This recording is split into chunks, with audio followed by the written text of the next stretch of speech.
Straddling the Connecticut River sits a valley, low and unassuming. A swath of land carved out by glaciers, which left layers of rich soil in their wake. This fertile region and its harvest sustained Native Americans for centuries. Among the valley's wild vegetation was a weed-like plant with large leaves. Local tribes used those leaves for their ancient tradition of pipe smoking. Later, the plant also seduced the colonists who settled in the area. Eventually, the one-of-a-kind Connecticut River Valley tobacco would become highly coveted. This unique tobacco would be used for a new product known as the cigar. Tobacco became one of the state's largest industries, shaping the economies and communities of central Connecticut. The industry of growing and harvesting the valley's tobacco needed countless workers. Local families toiled to cultivate the land. European immigrants pitched in. And soon, laborers came from as far away as the American South and the Caribbean.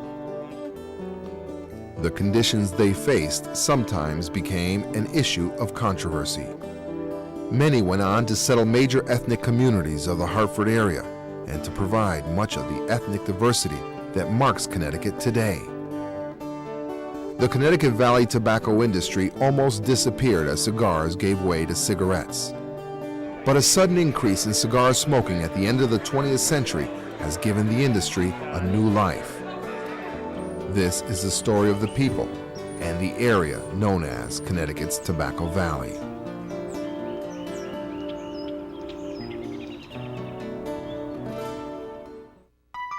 There's a 60-mile stretch of the Connecticut River Valley from Portland, Connecticut, north to the lower tip of Vermont. This broad, flat bottomland was once the site of what archaeologists call Lake Hitchcock, filled with the meltwaters of the retreating glaciers.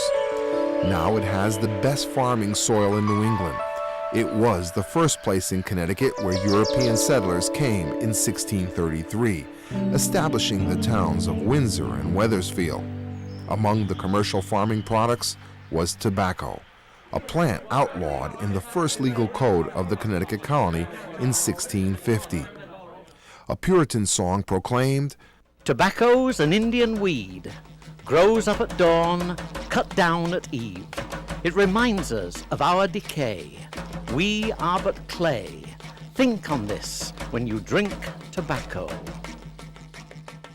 Despite those sentiments, the Indian tobacco used for pipe smoking eventually became the state's top cash crop and an American institution.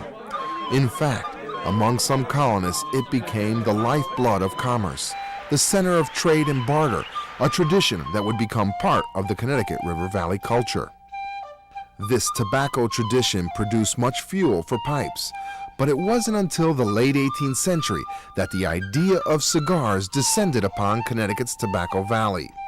Some traced the birth of the local cigar industry to Connecticut resident Israel Putnam, who, returning from a military expedition in Cuba, brought back with him a cachet of cigars.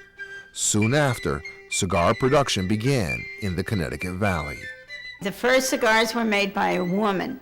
Her name was Sally Prout, and back in 1803, when they had just mostly the outdoor tobacco and they traded overseas, they couldn't get the pipes that they imported from England, and so this lady, Sally Prout, would roll a tobacco in a leaf and sort of form the first cigar, and her husband, who peddled like tinware and yard goods and sewing things from door to door with a truck, would also peddle these cigars. So then all the women, a lot of the women from the different farms, got together and they'd roll and make the first cigars.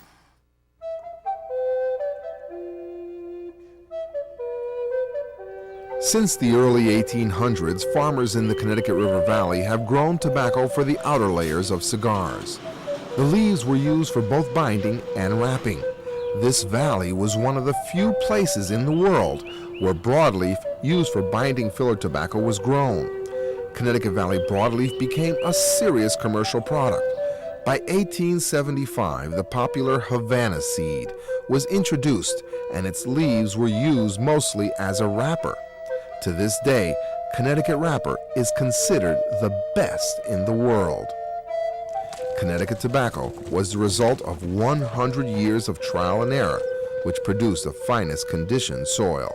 They don't seem to be able to replicate it anywhere else. There's something that they, in fact, have not been able to identify that gives this unique region in the Connecticut River Valley from Hartford on northward a remarkable capacity to produce this quality product.